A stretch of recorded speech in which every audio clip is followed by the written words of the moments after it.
Got to make it now on my own. I said I'm drifting on a river.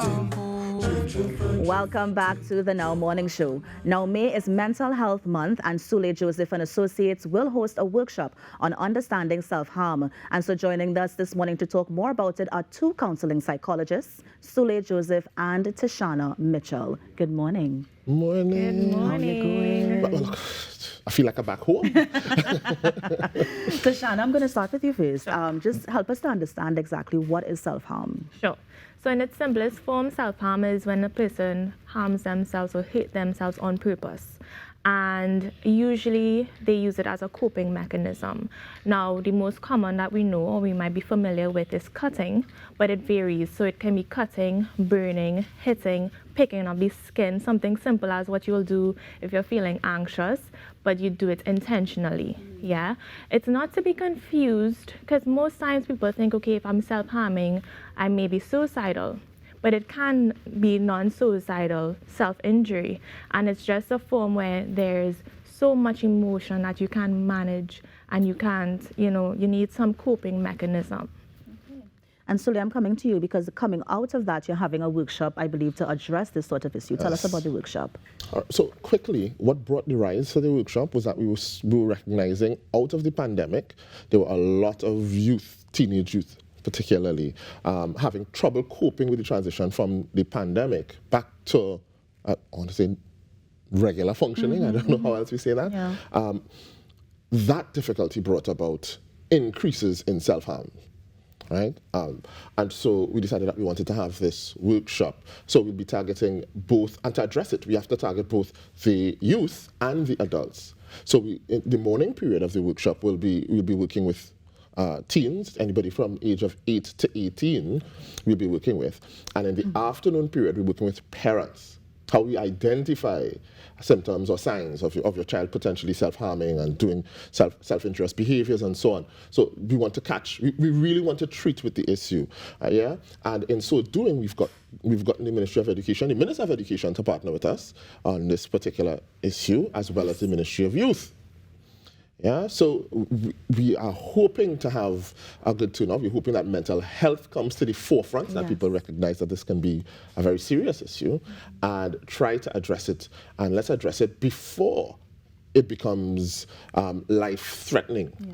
Because as Tishanna mentioned, it's not intentionally suicidal, but it can get to the extreme of you can injure yourself to the point of ending your life. Ending your life. When and where is it taking place, and how can people register? Well, it's taking place at UWI Medical Amphitheatre. So that is behind Mount Hope Hospital, Right, yes. Right, you take the roundabout, there's a big fancy new roundabout there, right? UWI's Amphitheatre, UWI Medical Sciences Amphitheatre. Persons can register just by going online. If you look for us online at Sule Joseph and Associates on Facebook or Instagram, any of our social media platforms, you will get all the registration information, the details. If you want to volunteer to work the workshop as well, you can do that. There's a separate form for registering. All right. For those persons who want more information, feel free to reach out, 472-5522. You can feel free to reach out and ask for more information. Now, one of the things I say is this. It is that it is better to be safe and have the information than to be sorry later. Because oftentimes you can't tell. Self-harm does sometimes disguise itself. So it does not just have to be, as Tishanna mentioned, the overt physical symptoms. It sometimes can be behavioral symptoms. Yeah. So we can self-harm doing dangerous behaviors. Men self-harm differently from women. How so? So as a boy self-harming may not necessarily cut. He may do dangerous things to himself. Such as? Such as get in fights that he knows he can't win. Or put himself in dangerous situations. Those things that cause injury to self, for you to feel something and cope, as Tishanna saying, poorly with whatever issues that may be surrounding you. So you might find maybe extreme drug use, maybe overly drinking at a young age and so on and that sort of thing. But so is there going to be some sort of follow-up intervention that happens? So for example, a teenager comes to the workshop, they look at the tips and that kind of thing that you give, but during a conversation you realize maybe this child or this teenager needs more help. Is there going to be some sort of intervention from you after the workshop finishes? Well, that is definitely something that we're looking into. Actually, there's a package that we are currently creating for the workshop, a workbook in particular. I want to say thank you to staff. I know they've been working assiduously, Tishanna included, working assiduously on this workbook that we will be allowing participants to go with. And we'll be tooling them, not just the participants, but also the parents. What do we do when we recognize after the fact? Who do we get in contact with?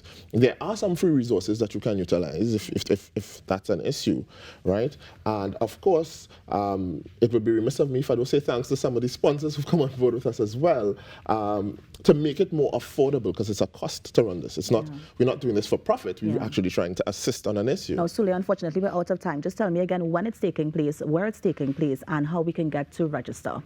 Okay, so it's UWI Amphitheatre.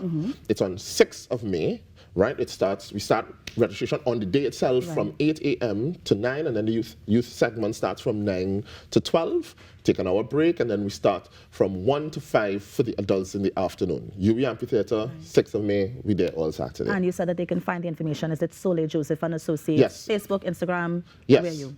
So they can look for Sule Joseph and Associates. They can email us. They can check us at Facebook and Instagram for more details and further information. You can also feel free to contact me at 472-5522.